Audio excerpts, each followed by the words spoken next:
আসসালামু আলাইকুম সবাইকে। আশা করছি আপনারা সকলে অনেক ভালো আছেন। আপনাদের সাথে আছে আমি আলমগীর রতন। আজকে আমরা বেগুনবাড়ি মেলায় যাচ্ছি। তবে চলুন শুরু করা যাক আজকের ভিডিওটি। তবে হ্যাঁ, এই বেগুনবাড়ি গ্রামটি আদমদিঘি থানার মধ্যে নাকি আক্কেলপুর থানার মধ্যে পড়েছে অবশ্যই কমেন্ট বক্সে জানাবেন। গত 2টি বছর হলো এই মেলাতে আসতে পারিনি, যার কারণে এইবার চলে আসলাম এই মেলাতে। গ্রাম বাংলার মেলা বলে কথা, অনুভূতিটাই অন্যরকম। মেলায় তৈরি হচ্ছে মিষ্টি, জিলাপি এবং বাহারি রকমের সকল খাদ্য। মেলার মিষ্টির গন্ধে মোমো করছে চারিপাশ। তাই তো সবার আগে মেলাতে প্রবেশ করার পর আমরা মিষ্টি পট্টিতে ঢুকে পড়লাম। অনেক আনন্দ লাগছে, শত শত মানুষ উপভোগ করছে আজকের এই মেলাটি। তবে চলুন বেশি কথা না বাড়িয়ে আপনাদেরকে পুরো মেলাটি ঘুরিয়ে দেখানো যাক। গ্রাম বাংলার ঐতিহ্য ও সৌন্দর্য এই মেলাগুলো। তাই তো আজ সংরক্ষণের পাতায় যোগ করতে ফ্রেমবন্দি করতে চলে এসেছি আজকের মেলাটিকে।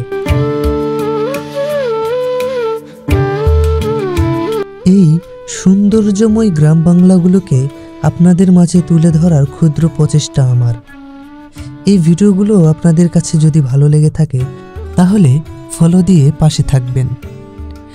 আপনাদের এই সহমতগুলো আমার নতুন নতুন ভিডিও তৈরি করতে অনুপ্রেরণা জাগায়।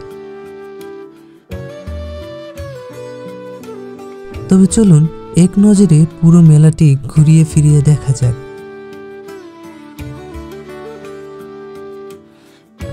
নাগরদোলা এ যেন একরাশি আনন্দ ও স্মৃতির ফলক। ছোটবেলার স্মৃতিময় দৃশ্যগুলো মনে পড়ে যায় এই ধরনের নাগরদোলাগুলো দেখলে।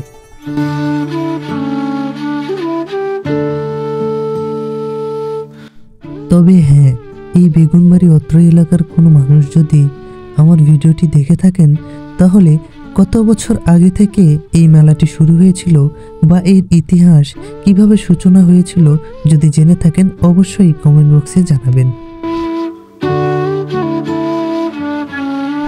প্রতিনিয়ত গ্রাম বাংলার ইতিহাস এবং সৌন্দর্যগুলোকে তুলে ধরার চেষ্টা করছি আপনাদের সামনে।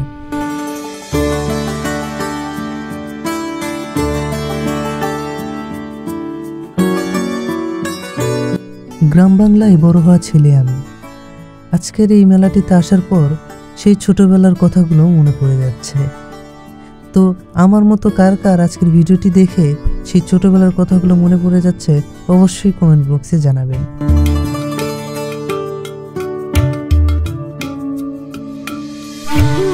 তবে আজকের ভিডিওটি এই পর্যন্তই।